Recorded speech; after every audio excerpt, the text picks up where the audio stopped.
dan saya deklar pertama, saya tidak akan bergabung di pemerintah ini. Tapi saya sangat menghormati pemerintah ini dan kami akan melakukan kontrol dengan cara yang benar.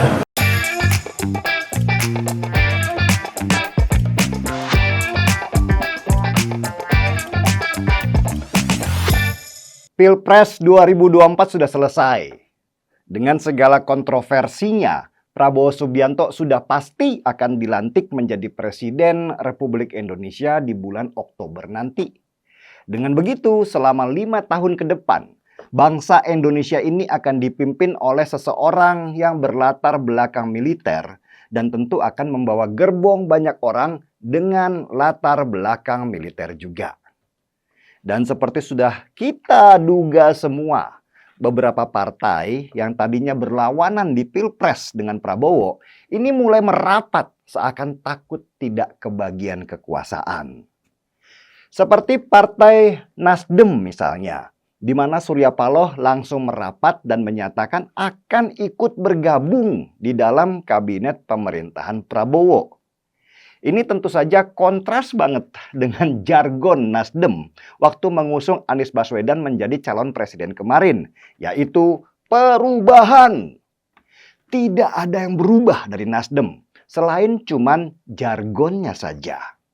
Surya Paloh yang terlahir dari Golkar ternyata nggak kuat juga untuk berada di luar pemerintahan sehingga dia harus ikut merapat. PKB juga begitu. Masih segar dalam ingatan kita semua ketika Caimin kencang menyuarakan jargon perubahan. Tapi ternyata nggak kuat juga ada di luar pemerintahan.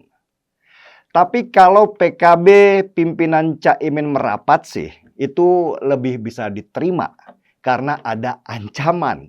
Kalau kursi ketua PKB yang sekarang diduduki oleh Caimin akan direbut oleh elit politik lain dan Caimin harus merapat ke Prabowo untuk memastikan bahwa dirinya aman dan tetap menjadi ketua umum PKB. Begitulah politik kawan. Kemarin berantem, sesudah semua selesai, sekarang mereka saling merangkul seolah nggak ada apa-apa. Kepentingan menjadi perekat para politikus dan jarang sekali kita melihat ada politikus yang idealis, hampir semuanya pragmatis, bahkan cenderung oportunis. Kalau PKS gimana? PKS sih kabarnya nih pengen banget gabung dengan kabinet Prabowo. Karena hampir 10 tahun menjadi oposisi membuat PKS itu kering kerontang. Tetapi dapat kabar lain juga. Prabowo menolak PKS gabung di kabinet mereka karena nama buruk PKS yang dianggap partai yang terlalu religius yang akan merugikan nama baik Prabowo. Bisa jadi kalau PKS ada di kabinetnya Prabowo akan menjadi serangan dari mereka yang anti Prabowo sehingga merusakkan nama baik yang sudah mereka bangun dengan susah payah. Yang masih clear untuk menjadi oposisi hanya PDI Perjuangan. Sebenarnya PDI Perjuangan itu punya potensi paling besar untuk diajak gabung oleh Prabowo di kabinetnya. Apalagi PDI Perjuangan adalah partai pemenang dan punya power untuk mengganggu pemerintahan Prabowo karena jumlah kursi mereka yang sangat besar di Senayan. Selain itu, kalau dilihat dari latar belakang hubungan Megawati dan Prabowo, mereka berdua tidak pernah ada masalah. Megawati hanya punya masalah dengan SBY dan juga Jokowi, tapi tidak pernah dengan Prabowo. Sebagai catatan ya, sesudah peristiwa runtuhnya dinasti Soeharto di tahun 1998, posisi Prabowo yang menjadi tidak jelas karena dia kabur ke Yordania. Prabowo waktu itu dalam posisi stateless atau tidak punya kewarganegaraan sehingga dia tidak bisa pulang ke Indonesia. Ketika Megawati menjadi presiden Indonesia, Megawati kemudian mengusahakan bagaimana supaya Prabowo bisa kembali ke negerinya dan kembali mendapatkan kewarganegaraan.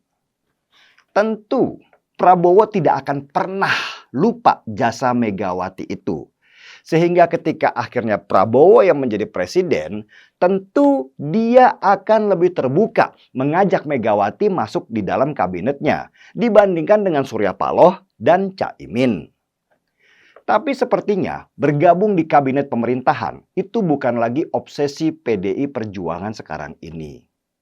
PDI Perjuangan sudah mengisyaratkan bahwa mereka dalam waktu 5 tahun ke depan akan menjadi oposisi untuk menjaga keseimbangan. Saya sendiri dan pribadi suka dengan situasi di mana PDI Perjuangan menjadi oposisi.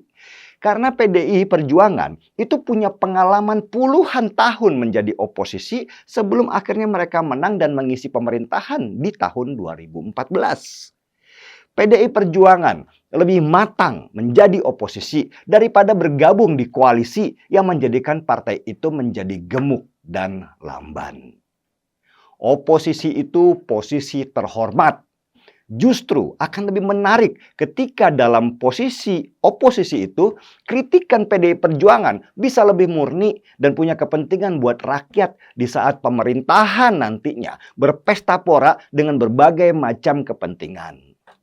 Semoga PDI Perjuangan tetap menjadi oposisi dan tidak tergoda oleh rangkulan kekuasaan yang menjadikan roda ini tidak lagi ada keseimbangan karena semua berebut kursi di pemerintahan.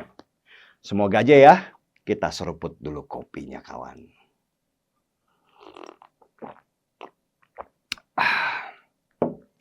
Marki Bong, mari kita bongkar semua. Saya Denny Siregar, kita ada di acara Timeline.